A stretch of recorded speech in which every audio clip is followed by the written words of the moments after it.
Shalom. Shalom là, que le Seigneur vous bénisse et vous garde. Dans la rubrique Les mots de la Bible, nous avons un terme important, citoyen. Veuillez commenter, aimer et abonnez-vous à ma chaîne. Avec vous, le pasteur Tougué Anani Patrick, dans ce terme important. Que le Seigneur vous bénisse. Alors, citoyen, dans l'Ancien Testament, qu'est-ce que cela veut dire? Dans le Nouveau Testament, qu'est-ce que cela veut dire? Dans l'Ancien Testament, la citoyenneté était étroitement liée à l'appartenance au peuple élu de Dieu d'Israël. L'Éternel dit à Moïse et à Aaron, voici une ordonnance au sujet de la Pâque. Aucun étranger n'en mangera. Si un étranger en séjour chez toi veut faire la Pâque, l'Éternel, tout comme dans sa maison, devrait être circoncis et s'approchera pour la faire. Alors, cette appartenance se conférait par la circoncision aux étrangers et même pour les Hébreux, mais donnée aux Hébreux des droits spécifiques tant sur le plan politique que religieux.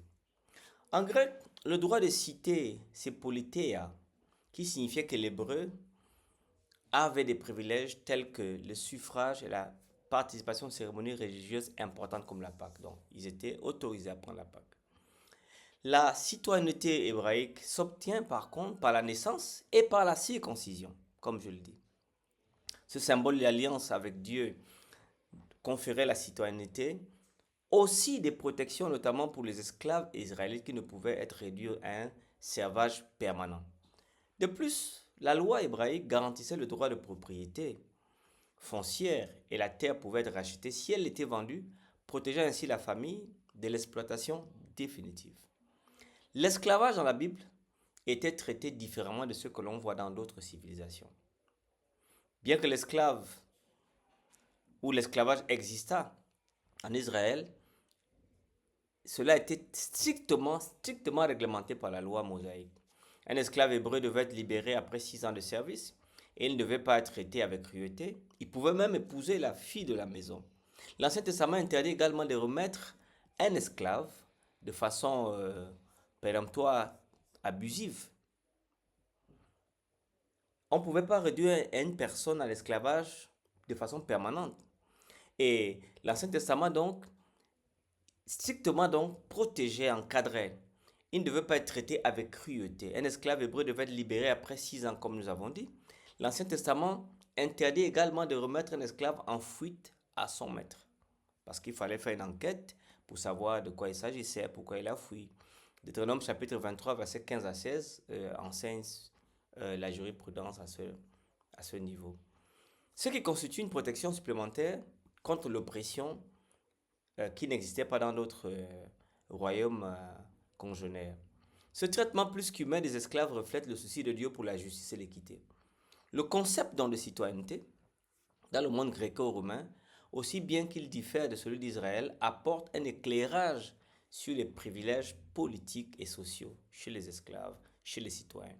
Chez les Romains, par exemple, la citoyenneté était un statut privilégié, souvent acquis par des services rendus à l'Empire ou par l'héritage. Paul l'apôtre bénéficiait de la citoyenneté romaine, ce qui lui permettait de bénéficier de droits légaux comme l'appel à César, l'exemption de certaines punitions dégradantes comme la flagellation, Actes chapitre 22, verset 25 à 28, chapitre 25, verset 11. Et Paul en a usé dans son ministère durant ses voyages missionnaires. La citoyenneté romaine, en plus de conférer des avantages fiscaux, protégeait contre les traitements inhumains, notamment la flagellation et les combats contre les bêtes et les fauves dans des arènes, des châtiments réservés aux non-citoyens. Chaque cité, en grec polis, avait souvent été hellénisée et avait à son droit de citoyenneté qu'on appelait politeia. Le titre de citoyen polites donne aux résidents, par exemple les Galates, un statut supérieur par rapport à ceux des populations qui n'étaient pas encore adaptées à la civilisation urbaine. Le royaume romain, en grec anthropos romaios, est une promotion supplémentaire surtout en Orient. Rare, elle sanctionnait en principe un attachement reconnu à la cause romaine. Hors d'Italie, elle ne conférait pas d'avantages fiscaux mais donne la possibilité d'en appeler de tout tribunal impérial. J'en appelle à César, disait Paul. Les empereurs veillent jalousement au respect de ce droit qui fait de tout citoyen un obligé virtuel. Dans le monde grec donc, certaines villes pouvaient éventuellement se réclamer de ce droit. Et ceci est très important. Et à cause donc de ça, elles pouvaient recevoir le statut de citoyenneté, leur octroyant des privilèges particuliers. Par exemple, Tars, la ville natale de Paul, bénéficiait de ce statut, ce qui explique comment Paul, bien qu'étant juif, pouvait se prévaloir de la citoyenneté romaine.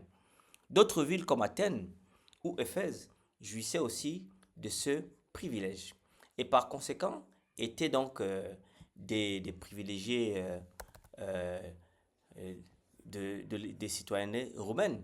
Et dans ce sens, ils étaient donc bien connus.